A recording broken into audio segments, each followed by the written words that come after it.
Hey guys, Jason Balin at Hard Money Bankers and Josh Weidman in our office today. We are talking about finding good deals in today's market. I know everyone's trying to struggle. Everyone thinks it's competitive. Everyone thinks there's not that many opportunities, not that many deals out there based on where we are in the market. And I'm not disagreeing. Deals are scarce. The market is kind of at a funky spot. Maybe it's towards the top. But that being said, I can tell you firsthand that there's a lot of investors still doing really, really good deals out there. I see them all the time. So, Josh, why don't you jump in? Let's go over, depending on how much time we have, let's go over one of your best sources of finding good deals right now. All right, so really this boils down to what worked, last year, 10 years ago, and that's face-to-face, getting people's direct response. I think one of the problems that people are having finding good deals is that it's twofold. Number one, they're going out there and there's a lot more competition, so it's driving up the price. Number two, I think our world has become so technologically savvy that people just think that everything should be done online when, the real world, there's a lot more ways to generate leads in the real world, whether it's direct mail, whether it's knocking doors, whether it's putting up bandit signs.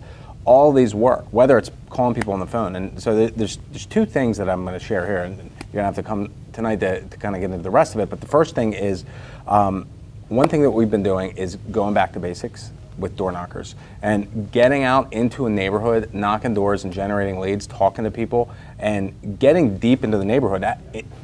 It works. I mean, sure. It works in the real estate agent world. It works in the investor world. So I mean, at the end of the day, the key to driving leads is getting in front of enough people, and you got to be consistent. Yeah, I mean, real estate's an offline business, and I think a lot of us take it for granted that everything can be done online, but behind the scenes. And I do believe that the web and everything online, you can get in front of people cheaper, you can get in front of people more effective. But at the same time, you got to, what we like to call the online-offline blend, is you put in resources online. Maybe you go online to a direct mail house like Click to Mail or whatever, and you initiate a direct mail campaign. Sure. That's all done online. Yep. But then the postcards go out, the calls come in, and you got to get back to the face-to-face because that's right. People are doing business with people that they like and trust, and that's what worked years and years ago, and that's what's still working today, no matter what type of business that you're in. And it's got even more of an impact today when people are getting bombarded with mail. That it becomes even worse than it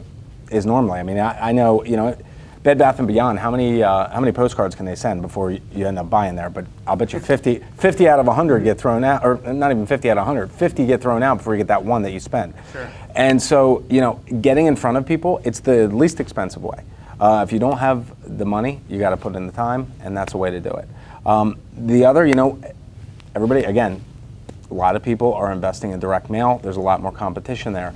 We've converted as a supplement to our direct mail. We put together a call room where we hire people to call the same list that we're mailing, but we'll call them to follow up on a letter or follow up on a postcard, or just to call and let them know, hey, we're going to be sending you a letter in the mail. Watch out for it. It creates a higher level of credibility. It also touches those people that would normally just throw your stuff in the trash can. And again, the calls are not for everybody, but it's a really beneficial way to put together an ad campaign directed to very specific people, very specific lists, and hit these people in another way. Yeah, one more quick question related to this. Does it make more sense to hit a more broad audience and hit them, I don't want to say once because it doesn't make sense to market to anybody one time, but a few times, like a huge audience, or does it make sense to say, this is my target area, it's small, and I'm going to bombard them. Anytime they leave their house, they're going to see a bandit sign. I'm going to do direct mail. Yeah. I'm going to get a door knocker. I'm going to call them and really, really hone in on them, knowing that when it's the right time, they're going to pick up the phone. So broad or targeted? Well, generally speaking, the more times you hit this, it depends on the list, right? So, I mean, if you have a huge list that's really nondescript, maybe like a non-owner occupied list or like a high equity list, these are people that they've got equity, they can sell, but the percentages of motivated sellers is not going to be as high as if you have somebody that they're going to lose their house in 2 weeks. Like That's a different type of situation. But regardless, if you've got a motivated seller list, it's much better to be smaller and more targeted than to be large and touched once or twice. And so if you've got that good list, multiple times. Perfect. I mean, it's is quantity over not even over quality, but it's quantity over noise. I mean, the more times you can get in front of people. And you can think about this too, like if you look at it on both the direct mail side and door knocking. A lot, in the home improvement industry, door knocking, really common way to generate leads. It's a little bit different with finding motivated sellers, basically because, look, they either need a roof or they don't need a roof, right? Sure. So, whereas with selling their home, they're in different stages of need throughout the process, and the more you can be in front of them, now you're not some guy coming to buy your house.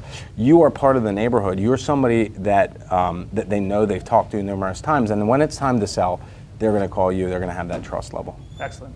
All good stuff. Certainly appreciate it. Josh recently just finished up a new video. It's a free video that he did related to finding deals, finding capital, and putting systems and processes in place. So if you're interested in that video, just go to hardmoneybankers.net/free-video. I know it's kind of long. hardmoneybankers.net/free-video. Until next time, thanks guys.